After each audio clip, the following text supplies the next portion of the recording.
En esta clase vamos a hablar acerca del modelo de cajas, y el modelo de cajas es el comportamiento que CSS hace de todos los elementos que se presentan dentro de una página, en donde cada elemento va a estar dentro de un rectángulo. Muchas veces ese rectángulo es invisible, pero ahora vamos a hacer algunos ejercicios para conocer cómo funciona este modelo de caja y cómo podemos intervenirlo y usarlo para nuestro beneficio, es decir, para poder aplicar nuestros diseños. Para ese ejemplo vamos a tener esta página HTML muy básica, y lo primero que vamos a ver es revisar este párrafo que tenemos acá. Bien, tenemos asociada una hoja de estilos, así que vamos a aplicar algo de estilo desde esa hoja. Vamos a simplemente tomar el párrafo y darle un color. En este caso vamos a ponerle un color amarillo para poder destacarlo correctamente. Bien. Si miramos esta página en el navegador, vamos a ver que aunque el espacio que ocupa este objeto, este elemento HTML, este párrafo, solo llega hasta aquí, el color de fondo aplica a todo este rectángulo, porque CSS convierte este elemento en una caja. Por eso rellena todo este espacio. Ahora, eso también ocurre porque hay diferentes formas en que CSS muestra los elementos. Ya vamos a conocer la propiedad display que nos permite acceder a ello, pero por ahora vamos a ver qué ocurre, por ejemplo, si asignamos un color de fondo al elemento strong que tenemos dentro de este párrafo. Vamos a ver, entonces, seleccionamos el elemento strong y le damos un color, en este caso rojo, y vamos a ver que la forma en que esto se muestra es muy diferente. Vamos a ver que esto de igual manera se convierte en una caja, pero ocupa solo el área en donde está ese texto. Incluso si achicamos esta ventana, vamos a ver que esto es de una forma absolutamente diferente y se va adaptando a las líneas del texto. Bien, esto ocurre porque estamos en presencia de las dos formas más comunes en que se muestran los elementos en CSS. Los elementos que se muestran como bloque, que es como se muestran por defecto los párrafos, y los elementos que se muestran en línea, como estamos viendo que se muestra este elemento strong. Vamos a ver un ejemplo un poco más complejo para que comprendamos de mejor manera esto. Vamos a eliminar vamos a limpiar esta hoja de estilos y vamos a limpiar también el HTML y vamos a crear simplemente dos div. Bien. Y a estos div voy a darle una clase que va a ser ejemplo para que podamos seleccionar estos div, y voy a poner algo de texto. Por ejemplo, esto es un ejemplo. Y de hecho voy a duplicar este elemento dos veces para que podamos ver sus reacciones. Los elementos div por defecto tienen una presentación o se muestran como elementos de bloque, así que cada uno de ellos se va a mostrar como una línea aparte. Bien, si lo actualizamos, vamos a ver que ahí está. Este vendría a ser el div número 1 y este vendría a ser el div número 2.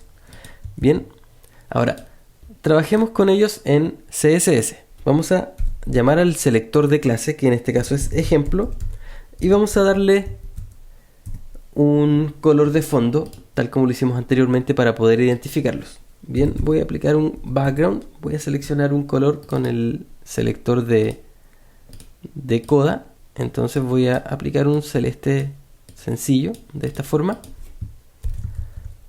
y voy a hacer algo muy interesante. Ya te conté que por defecto los divs se muestran como un bloque, entonces ahí tenemos el primer bloque y abajo tenemos el siguiente bloque.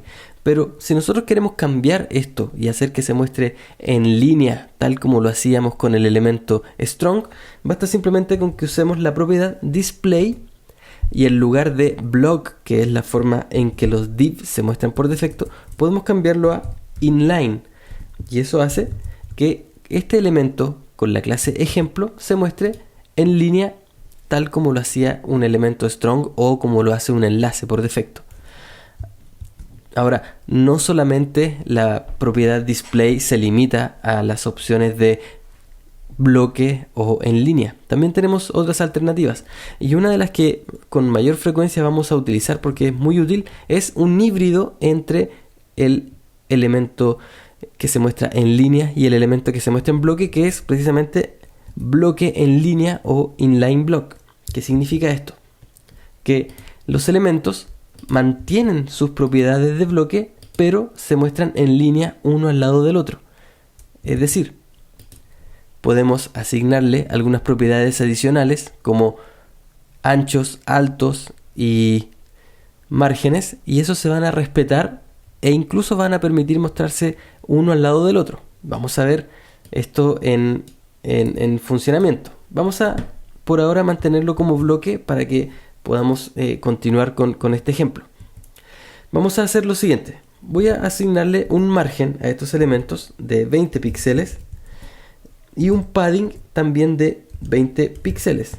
Bien, voy a asociar también un ancho de 300 píxeles y un alto de 300 píxeles.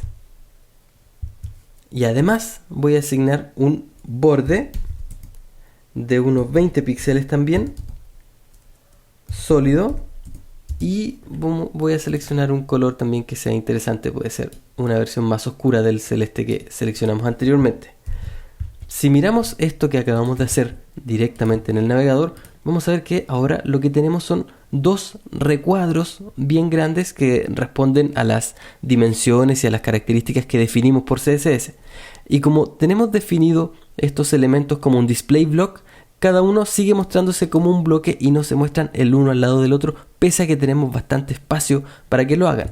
Bien, nosotros podríamos cambiar la propiedad display nuevamente y ponerla como inline, y con eso lo que vamos a obtener es que se muestren en línea, tal como lo definimos, pero ya no responden a ciertas propiedades. Por ejemplo, ya no responde al ancho y al alto. Y si bien ocupan los padding y el margen y el borde que nosotros le asignamos, lo están haciendo como si fueran elementos de línea. Bien, ¿cómo podemos saber esto? Si inspeccionamos acá con Google Chrome y revisamos el elemento ejemplo, vamos a ver que el espacio que ocupa es simplemente el espacio que ocupa el texto y el resto es solo un agregado. Bien, solo se agrega este borde y este relleno a los costados. Mientras que si utilizamos la propiedad inline block, es decir, como bloque en línea, lo que obtenemos es que los elementos se muestren el uno al lado del otro, pero respetando estas propiedades de ancho, alto y relleno. Bien, esa es la diferencia entre estos tres tipos de display, que son los que con mayor frecuencia vamos a utilizar. Ahora, hay otros tipos de display que ya vamos a conocer más adelante, que son por ejemplo el display table, que nos permite mostrar un elemento como si se tratara de una tabla. El display table lo vamos a ver más adelante porque lo vamos a utilizar mucho para desarrollar o para armar los layouts de las páginas en general. Pero por ahora basta con que simplemente entiendas que el display table se utiliza para simular la presentación de una tabla. Y por supuesto también podemos tener un display list item, que convierte este elemento en un elemento de lista. Entonces, si actualizamos, vamos a ver que incluso agrega la viñeta al lado como si fuera un elemento de lista. Por ahora vamos a mantener estos elementos como elementos de bloque para que vamos aprendiendo otros detalles con respecto al modelo de caja de CSS. Bien, entonces lo que hemos visto hasta ahora es que vamos a usar principalmente tres formas de mostrar los elementos a través de la propiedad display. Básicamente los elementos en línea están hechos o están pensados para ser los elementos que definen porciones de un texto. Por ejemplo, el elemento strong, el elemento M, que es para poner texto cursivo, por ejemplo. Mientras que los elementos de bloque son los elementos que vamos a mostrar como bloque son elementos que generalmente van a tener mayor relación con el layout o con el diseño de la página. Bien, y los elementos inline block, o aquellos a los cuales les vamos a aplicar un display inline block, son aquellos que queremos que se muestren el uno al lado del otro, pero que no perdamos nosotros la posibilidad de aplicarle, por ejemplo, un ancho y un alto específico.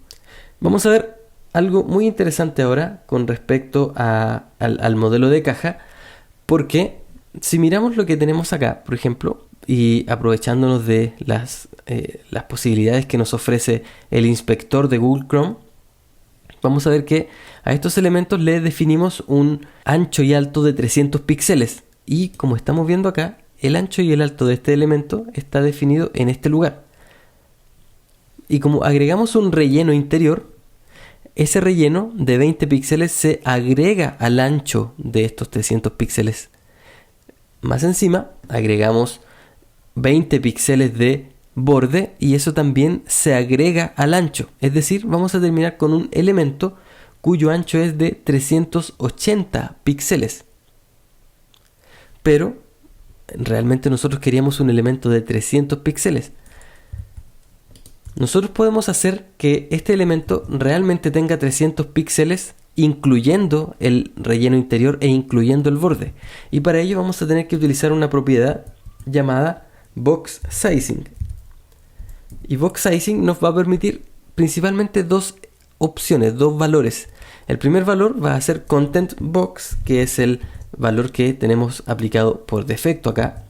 Y el otro valor que vamos a poder aplicar es Border Box, que nos va a permitir obtener que cuando definamos el ancho y el alto de un elemento, cada vez que agreguemos un borde y un relleno interior, esos se agreguen hacia adentro y el elemento no crezca más del tamaño que nosotros definimos.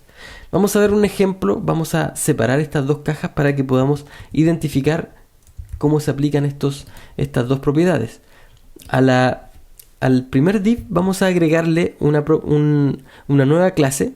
Para agregar diferentes clases a un objeto, simplemente basta con hacer un espacio dentro del atributo class. Escribimos una clase, apretamos espacio y con eso vamos a poder agregar una clase adicional. En este caso, al primer elemento voy a aplicar una clase llamada Border Box y al segundo elemento voy a añadir la clase Content Box. De esta forma. Y vamos a aplicar estas clases en CSS. Primero, Border Box. Vamos a aplicarle un Box Sizing que sea, por supuesto, Border Box.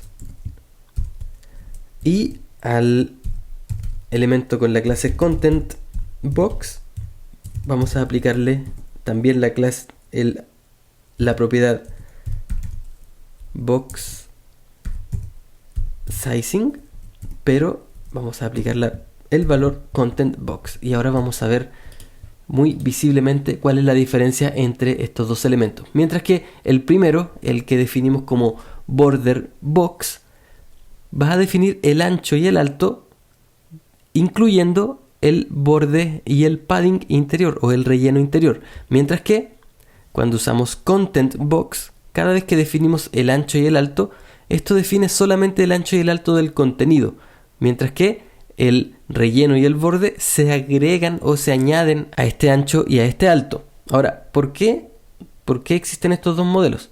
El Internet Explorer 6 y creo que incluso Internet Explorer 5 usan de manera por defecto Border Box, mientras que todos los navegadores modernos parten con Content Box como su modelo de tamaño de caja. Sin embargo, creo que Border Box es algo mucho más útil, sobre todo en un mundo en donde el diseño web responsive es lo más importante. ¿Por qué? Supongamos que tenemos un elemento que utiliza un 30% del ancho de la pantalla y otro elemento que usa el 70% del ancho de la pantalla. Y tenemos que agregar un borde. Entonces, tenemos este elemento que mide un 30% y tenemos que añadirle un borde de 5 píxeles. ¿Cómo podemos calcular cuál será el valor final que tenemos que ponerle a este elemento si estuviéramos usando Content Box? Si necesitamos que sea un 30% menos 10 píxeles, en realidad es muy difícil. Lo más fácil en ese caso es, por supuesto, aplicar un modelo Border Box que nos permita definir que el ancho máximo siempre va a ser el 30% y de ahí hacia adentro se van a agregar los bordes y los rellenos interiores. Eso nos hace mucho más sencilla la tarea de definir los layouts y la estructura general de nuestras páginas. Un último elemento, un último punto que quiero que conozcamos dentro de esta clase tiene que ver con los márgenes. Si miramos, en estos dos elementos hemos añadido márgenes de 20 píxeles, ¿bien? Y aquí los podemos ver claramente utilizando el navegador o el inspector de Google Chrome. Y aquí hay algo muy interesante. Si miramos este elemento, podemos ver que en su parte inferior tiene un margen de 20 píxeles, ¿cierto?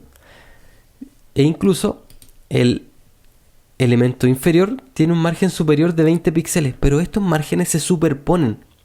No es que como tenemos 20 píxeles de margen arriba y 20 píxeles de margen abajo, vamos a tener 40. No, los márgenes cuando está un elemento sobre otro o un elemento más arriba de otro, se unen y hacen un solo margen. Y en este margen prima el que sea mayor. Si al elemento content box, por ejemplo, que es el que está abajo, yo le diera un margen superior o un margin top de 60 píxeles, ese es el margen que prevalecería por sobre el otro. Pero aún así no se suman, no estamos obteniendo 80 porque se suman los 20 del de arriba con los 60 del de abajo. No, simplemente prima el mayor. Ahora, esto no aplica si tenemos los elementos puestos uno al lado del otro. Si cambiáramos nuevamente aquí el modelo para que esto se mostrara como inline block y se muestra un elemento al lado del otro, aquí podemos ver que los bordes, es decir, los márgenes entre cada elemento no se suman en absoluto. Cada uno respeta sus 20 píxeles y no se superponen. Entonces es importante saber que la superposición de márgenes solo funciona verticalmente. Cuando tenemos un elemento arriba del otro, siempre va a prevalecer el margen superior. Cuando tenemos un elemento al lado del otro, los márgenes siempre se van a sumar. Y eso hay que tenerlo siempre en consideración cuando estemos diseñando o desarrollando el CSS de nuestros sitios. Como siempre, espero que te haya quedado claro cómo funciona el modelo de cajas y la importancia que tiene saber qué modelo estamos usando para los tamaños de las cajas. Si tienes cualquier duda, está el formulario de preguntas debajo de este video y te voy a dejar también algunas referencias a documentación específica sobre este tema porque es algo que vale la pena investigar un poco más allá. Bien, nos vemos en la siguiente clase.